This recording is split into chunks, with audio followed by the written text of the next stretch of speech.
Welcome to Infinite Archive. What you are about to hear is not just a story of drugs nor only a tale of organized crime. This is the story of a modern war, fought without front lines yet claiming more lives than many battlefields.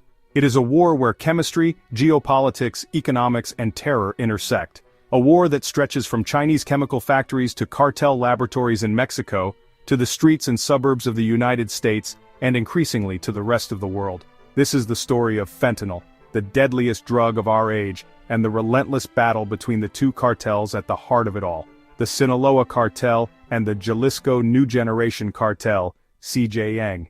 To understand the present, we must look back. Fentanyl was first synthesized in 1959 by Belgian chemist Dr. Paul Janssen. In hospitals, it was hailed as a breakthrough, a painkiller 50 times stronger than morphine, invaluable in surgery and for cancer patients. Legitimate fentanyl remains a cornerstone of modern medicine. But as with many scientific discoveries, its shadow side emerged. When cartels realized they could replicate fentanyl in clandestine labs without fields of opium or complex smuggling of bulky heroin, everything changed.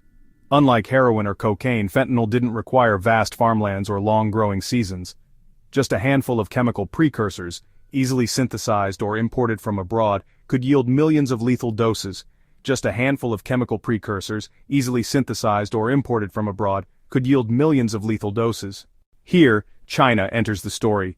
While Beijing officially cracked down on direct fentanyl exports after U.S. pressure in 2019, Chinese suppliers pivoted. They began shipping precursor chemicals, substances not banned but one step away from becoming fentanyl. These precursors, often disguised as harmless industrial chemicals, flow to Mexico by sea and air. There, in clandestine cartel laboratories hidden in Sinaloa's mountains or CJNG's Jalisco strongholds, chemists, often trained in university labs before being lured by cartel money, transform them into pure fentanyl. This supply chain, stretching from Chinese factories to Mexican ports, has proven resilient. Even sanctions, arrests, and interdictions barely dent it.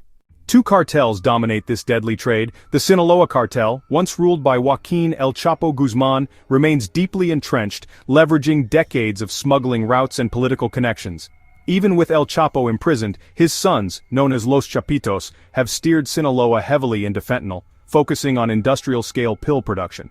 The CJNG, led by the elusive Nemesio Oseguera Cervantes, El Mencho, has risen as a paramilitary powerhouse. Brutal, expansionist, and militarized, CJNG thrives on terror tactics, propaganda videos, and outright warfare against Mexican authorities. Their rivalry is not just about territory. It is about domination of the fentanyl economy, which generates tens of billions annually. In economic terms, each cartel rivals multinational corporations. Their rivalry is not just about territory, it is about domination of the fentanyl economy, which generates tens of billions annually. Why fentanyl? Because it is cheap, potent, and devastating. 1 kilogram of fentanyl, costing a few $1,000s to produce, can generate millions in street value. Dealers mix it into heroin, cocaine, and methamphetamine to stretch their supply. But increasingly, cartels press fentanyl into counterfeit pills, fake OxyContin, Xanax, even Adderall. To a teenager, these pills look harmless, even therapeutic, but a single counterfeit tablet may contain a dose powerful enough to kill instantly. Rainbow fentanyl, colorful pills resembling candy, has sparked alarm about accidental child poisonings. This isn't just an epidemic, it's an industrial-scale poisoning of a generation. Every day, the U.S. loses over 200 people to synthetic opioid overdoses, more than car crashes, gun deaths, or homicides. Entire towns are hollowed out, funeral homes report shortages of space, children are placed in foster care after parents overdose. Schools and libraries now stock naloxone, an emergency antidote, alongside fire extinguishers. Border agents carry naloxone not only to save civilians but to save themselves. A few grains of fentanyl powder inhaled during a bust can kill an officer. Hazmat gear, once reserved for chemical plants, is now standard for drug enforcement. This crisis has spread beyond America. Canada reports rising overdoses. The UK faces nitazenes, synthetic opioids even stronger than fentanyl. Australia is seeing its first fentanyl deaths. Experts warn Africa could be next, as weak borders and corruption create fertile ground. The fentanyl war is no longer a U.S. problem, it is becoming a global plague. The scale of cartel power has forced a rethink. In February 2025, the U.S. officially designated Sinaloa and CJNG as foreign terrorist organizations, FTOs. This was not just a label, It was a shift that allows military, intelligence, and counterterrorism tools to be deployed against them. For decades, the cartels were treated as criminal syndicates. Now they are increasingly seen as narco-terrorists, groups that use paramilitary power, intimidation, and global networks to destabilize nations. Sinaloa relies on corruption and quiet influence. CJNG thrives on open violence, wielding .50 caliber rifles, armored vehicles, and drones armed with explosives. Their videos, grisly executions, military formations look more like ISIS propaganda than traditional cartel footage. This is why the US debate has escalated. Should the cartels be treated as criminal enterprises or as hostile terrorist armies? Far from backward, cartels embrace modern technology, cryptocurrency laundering, billions in fentanyl profits move through Bitcoin, Monero, and other digital currencies. Encrypted communications, Signal, WhatsApp, and Telegram form the backbone of cartel command and control. Drone warfare. CJNG has pioneered drone bombings against rivals and police, AI and biotech threats. Experts warn that AI could design new synthetic opioids faster than governments can regulate them. Portable chemical reactors or 3D printed lab gear could make fentanyl production even more decentralized. In this sense, the cartels are not just drug traffickers, they are criminal innovators staying ahead of law enforcement at every turn. For years, cartels argued they only targeted the US market, but fentanyl is now poisoning Mexico itself. Mexican authorities report rising overdoses in border cities and cartel-controlled towns. Families bury their children just as American families do. Mexico's government walks a tightrope, battling cartels that outgun local police while facing US pressure to do more.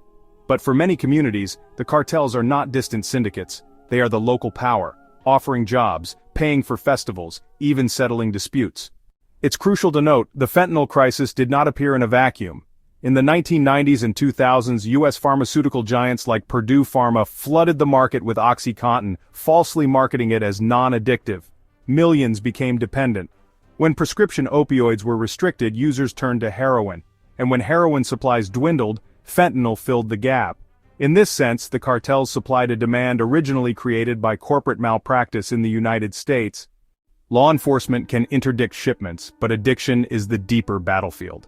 Access to treatment, methadone, buprenorphine, counseling, is patchy, especially in rural America. Stigma keeps many families from seeking help. In truth, the fentanyl war cannot be won by arrests alone. It must be fought on two fronts, supply and demand.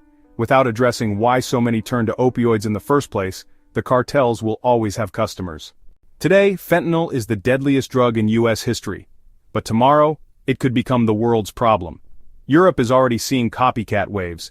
Africa may be next.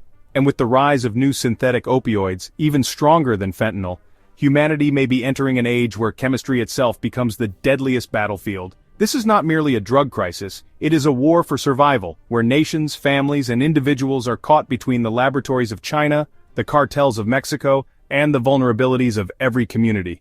The fentanyl wars are not distant, they are here now, reshaping societies, destroying families, and redefining the very nature of crime and conflict. This is a war fought in shadows, in secret labs, encrypted apps, and at border crossings. A war where the deadliest weapon weighs less than a feather, yet can wipe out a community. From Sinaloa's corruption-fueled networks to CJNG's paramilitary terror, from China's chemical exports to America's devastated towns, the fentanyl crisis is more than a health emergency. It is the defining security and human challenge of our time. And as we look forward, one truth remains clear. Until humanity unites to confront both the suppliers and the demand, this war will rage on, silent and deadly. This is Infinite Archive.